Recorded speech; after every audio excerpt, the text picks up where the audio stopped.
എത്രമാത്രം പോസിബിൾ ആവും? കാരണം ഹോംവർക്കും അല്ലെങ്കിൽ സ്കൂൾ കഴിഞ്ഞ് വന്നു കഴിഞ്ഞാലുള്ള ട്യൂഷനും ഇങ്ങനെയൊക്കെയുള്ള കുറേ ബർഡൻ ആണല്ലോ ഒരുമാതിരിപ്പെട്ട എല്ലാ സ്കൂളുകളും കൊടുക്കുന്നത്. ഇങ്ങനെ കൊടുത്താൽ മാത്രമേ കുട്ടി ഇതെല്ലാം പഠിക്കുകയുള്ളൂ എന്നാണ് ഇവരുടെയൊക്കെ ചിന്താഗതി.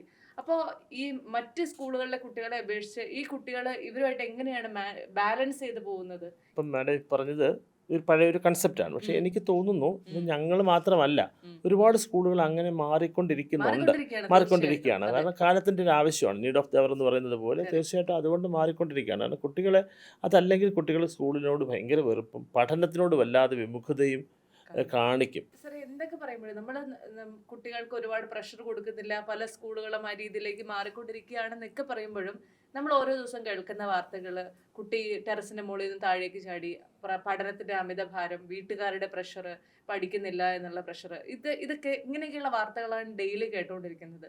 അപ്പോൾ ഒരു ജ്യോതിസ് ഗ്രൂപ്പ് ഓഫ് സ്കൂൾസിന്റെ ഒരു ചെയർമാൻ എന്നുള്ള നിലയിൽ സാർ എന്തായിരിക്കും കുട്ടികളോട് അല്ലെങ്കിൽ പാരൻസിനോട് പറഞ്ഞു കൊടുക്കാറുള്ളത്, ഒരു അഡ്വൈസ് കൊടുക്കാറുള്ളത്?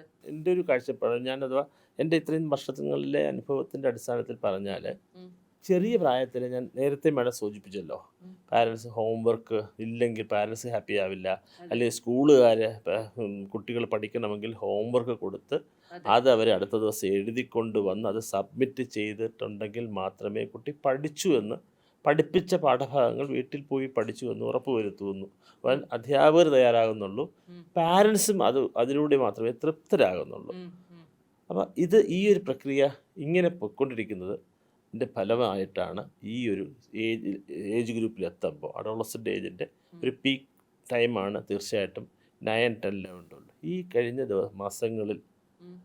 തന്നെ എത്രയോ കുട്ടികൾ കേരളത്തിൽ അങ്ങോളം ഇങ്ങോളം എടുത്തു കഴിഞ്ഞാൽ നൂറുകണക്കിന് കുട്ടികൾ നമുക്ക് നഷ്ടപ്പെട്ടു.